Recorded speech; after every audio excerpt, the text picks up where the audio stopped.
a type of bus you've probably been on many times, may be made of little more than thin metal, wood panels, and styrofoam. And in fact, the government has known apparently about the danger for nearly 2 decades and hasn't done anything about it.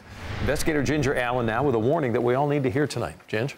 That's right, you guys. You guys have likely been on them. You've probably even put your children on them many times. We're talking about this right behind me. These are called medium-sized buses. You'll see them everywhere now. Some of these are from schools, daycares, churches, sporting events.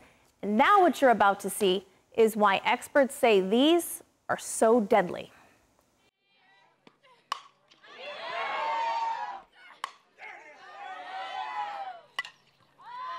From the time she was 12 till she was 17, played right here. She was a catcher, center field. I wanted to do something, so I bought the scoreboard.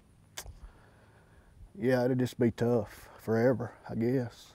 Jaden Pelton's parents do not want anyone to forget their daughter or what happened September 26, 2014. We actually saw it on the news. Still on top of the breaking news out of Oklahoma tonight, possible serious situation here. State troopers say that a school bus from Gainesville crashed with a semi. They interrupted with a special, news break. That is how they learned a semi-truck had smashed into the bus carrying Jaden's college softball team. Rushing to the scene, Keith Pelton convinced the highway patrol to tell him what had happened to Jaden. I told that guy, I said, man, you got to tell me. And he told me she didn't make it. 4 players died. Jaden was ejected, thrown outside the bus. That and this. This is what was between my daughter and a semi. Earlier this year, the Peltons and other parents did something heartbreaking and eye-opening. This is about something they should ever have been in. They saw that bus for the first time. It's made of foam. It's made of cardboard. You don't want to see that. You don't see where your daughter died. But when you look at it, you're like, you can't survive this. I'm honestly shocked there was just 4. Shocked because of how the bus was made. It's made out of wood and foam. And not even thick wood, paneling on your wall wood. My daughter did not have a chance. Automotive engineer Neil Hanneman agrees. This is just not a good design practice. The part that's inside the interior looks like it's just, wood paneling like you'd have in your house. This looked to be even something more fragile than wood, almost a laminate, almost a foam. Hanneman says most vehicles are built with materials that do not fail. Cars are constructed according to federal standards with a structure that prevents occupants from being ejected. But the I-Team has learned medium-sized buses play by a different set of rules. More simply put, no rules involving structure at all. The National Transportation Safety Board sent the I-Team this statement saying there are no requirements when it comes to the occupant, compartment, structural integrity, or crash worthiness of medium-sized buses. We're talking about those typically weighing 26,000 pounds or less with a body on a chassis and no baggage compartment under the passengers. The NTSB tells CBS 11 it is very concerned about the lack of regulations and has publicly stated for nearly 2 decades that something must be done to protect medium-sized bus occupants. So they know. They're just going to continue to let people get killed.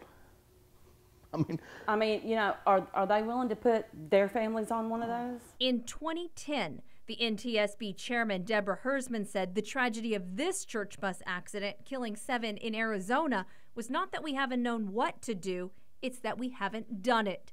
By that time, the NTSB had already repeatedly asked the National Highway Traffic Safety Administration to create federal standards for occupant protection, roof strength, and window glazing to save lives. In 2014, after reviewing the crash that killed Jaden and 3 others, the NTSB asked the federal government for more standards, side impact protection for medium-sized buses. Still, no rules. And by March of this year, 13 more people died when this pickup pierced the front of a medium-sized church bus in South Texas. You can try to prevent everything you can by building stronger buses.